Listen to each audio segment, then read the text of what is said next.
Selamat siang Bu, perkenalkan saya Perawat Mora yang bertugas di siang hari ini. Apa benar saya berbicara dengan Ibu Nia? Boleh saya bertanya Bu, apa benar usia Ibu 53 tahun? Ya, Ibu Nia, hari ini kabarnya seperti apa? Perasaannya bagaimana hari ini? Cukup baik, Sus. Oke, cukup membaik ya Bu Nia. Di kesempatan siang ini saya akan membawakan materi promosi kesehatan mengenai perawatan CA cervix atau kanker cervix di rumah. Waktu yang saya butuhkan 5-10 menit. Apakah Ibu Nia bersedia? Bersedia, Sus.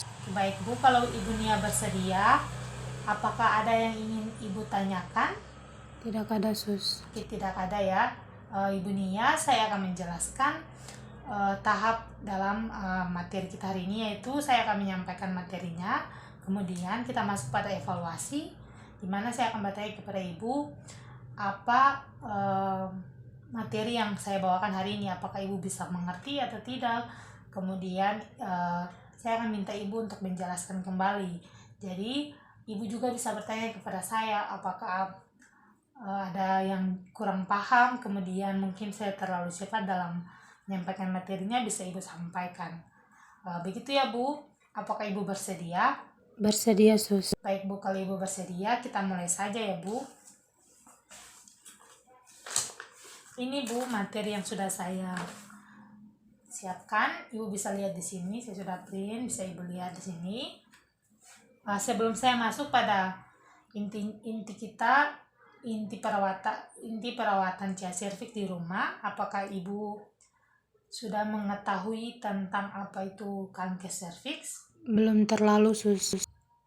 Baik Bu, kalau Ibu belum terlalu memahami apa itu kanker cervix, saya akan menjelaskan secara singkat mengenai kanker cervix, kemudian penyebabnya, kemudian gejala yang terjadi, dan pencegahan. Setelah itu kita akan masuk pada perawatan atau inti dari promosi kesehatan kita hari ini.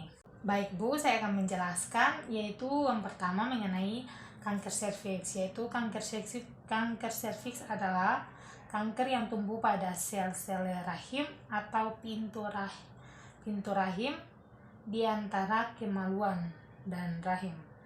Jadi kanker cervix ini juga disebabkan oleh yang pertama adalah virus, di mana virusnya itu disebut human papillomavirus. Kemudian faktor genetik atau adanya keturunan yang sudah pernah mengalami kanker ini. Kemudian merokok.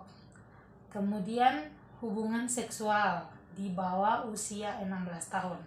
Kemudian sering mengganti pasangan atau gonta-ganti pasangan, ya biasa disebut seperti itu ya Bu. Kemudian genitalia yang kotor. Kemudian kita masuk pada secara singkat mengenai gejalanya, yaitu menstruasi atau haid berlebihan, dimana darahnya itu keluarnya bisa lebih dari haid seperti biasanya, begitu ya Bu. Kemudian keputihan yang banyak dan baunya busuk, baunya sangat bau busuk begitu. Kemudian nyeri panggul yang tidak reda atau nyeri di bagian panggul itu terus menerus. Kemudian yang berikut BAK sakit atau buang air kecil itu terasa sakit. Kemudian berhubungan seks itu juga terasa sakit. Jadi kalau gejalanya ini pada saat melakukan hubungan seksual itu kita merasa kesakitan. Kemudian yang terakhir yaitu terdapat darah pada urin atau terdapat darah pada saat kita buang air kecil atau air kemih kita, begitu ya Bu. Kemudian kita masuk pada secara singkat mengenai pencegahannya. Pencegahan ini akan masuk hampir sama dengan perawatan di rumah.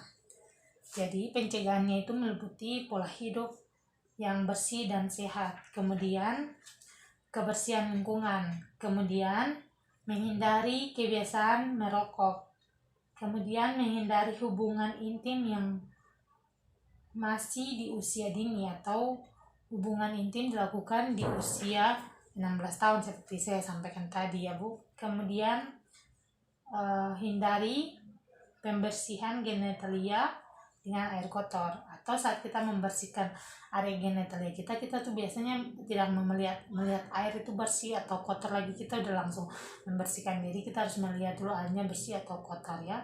Kemudian selain itu kita harus setia pada pasangan untuk mencegah terjadinya kanker serviks. Kemudian yang berikut, rajin melakukan pemeriksaan ke dokter.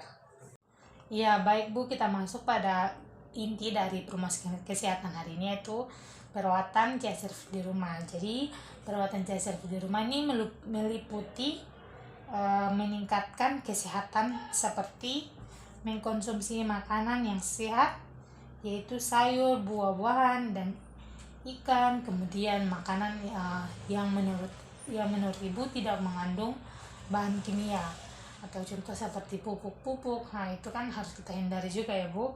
Kemudian kita juga bisa mengkonsumsi vitamin C, vitamin D untuk daya tahan tubuh kita. Jadi yang berikut juga kita harus merawat area genitalia kita supaya tetap bersih, supaya tidak ada kuman yang masuk, tidak ada virus atau bakteri yang masuk. Nah kemudian kalau kita perempuan merokok, berarti kita harus menghindarinya. Nah kemudian merawat CSRV ini juga kita harus menghindari hubungan seksual yang dilakukan berganti-gantian, atau kita tidak setia kepada pasangan kita selalu berhubungan dengan orang lain, kemudian hari ini esoknya dengan orang lain juga. Nah itu bisa menyebabkan terjadinya penyakit ini.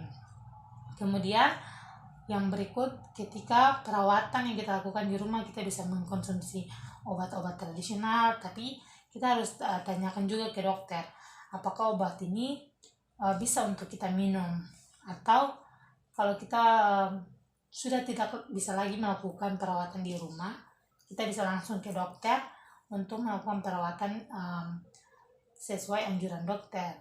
Kemudian perawatan di anjuran dokter itu biasanya kemoterapi, fisioterapi, sesuai penyakit yang kita derita atau tingkat penyakit yang kita alami. Jadi perawatan CSRV ini sangat mudah dilakukan di rumah, yaitu menghindari hidup yang kurang bersih, atau kita harus meningkatkan kehidupan kita yang bersih, terutama pada diri kita, kebersihan diri kita, terutama pada kebersihan vagina atau kebersihan alat kelamin kita Bu ya. Kemudian pola makan kita harus dijaga, tidak boleh mengkonsumsi makanan yang terlalu mengandung zat kimia.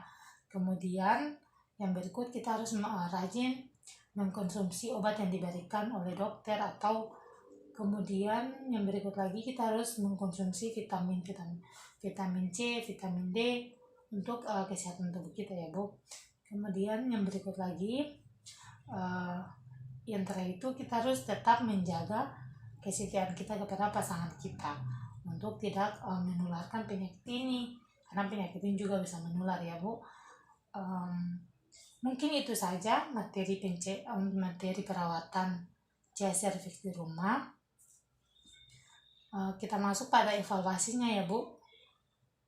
Iya, evaluasi saya akan menanyakan kepada Ibu, apakah Ibu bisa menjelaskan kembali apa itu perawatan CSRV di rumah? Seperti apa perawatan itu, meliputi apa saja yang sudah saya sampaikan tadi? Seperti mengkonsumsi makanan dan minuman yang sehat, seperti sayur, rajin makan buah-buahan, ikan, kemudian makanan yang tidak mengandung zat kimia. Iya, sangat benar ya kata Ibu. Kemudian saya ingin bertanya lagi, pencegahan untuk CSRV seperti apa? Seperti jalani pola hidup yang sehat, kemudian kebersihan lingkungan, kemudian menghindari kebiasaan merokok, menghindari berhubungan seks di usia dini, kemudian membersihkan genitalia dengan air bersih, kemudian setia pada pasangan. Oke, kemudian satu lagi ya Bu, terakhir pertanyaannya, penyebab dari CIA cervix ini seperti apa yang Ibu ketahui dari penyampaian materi yang sudah saya bawakan? Yaitu virus, kemudian faktor genetik, kemudian merokok, hubungan seksual di bawah dini, kemudian sering berganti pasangan, seperti itu Sus. Iya, udah benar ya Bu, semua yang Ibu sampaikan sudah benar. Semoga apa yang saya sampaikan hari ini Ibu bisa mengingatnya ya, bisa Ibu sampaikan juga kepada anak Ibu atau keluarga Ibu. Kemudian terima kasih juga Bu untuk waktunya, sudah mendengar materi yang sudah saya berikan. Jika Ibu membutuhkan bantuan saya, Ibu akan bisa menghubungi saya saja. Kemudian saya akan kembali. Saya permisi Bu ya, ambil ini. Nah ini Bu, dari saya. Ini materi yang sudah sampaikan saya buat dalam satu media seperti ini, karton ya Bu ya. Ini bisa Ibu tempelkan di rumah atau di dinding rumah untuk kalau Ibu sudah lupa materi tentang hari ini, Ibu bisa langsung lihat, oh ini yang pernah disampaikan oleh susternya tentang secara singkat CIA cervix, pencegahan, penyebab, gejala, kemudian perawatan di rumah yang bisa dilakukan. Nah ini ya Bu, saya taruh di sini. Semoga ini bisa bermanfaat ya Bu. Terima kasih sekali lagi untuk waktunya. Permisi ya Bu.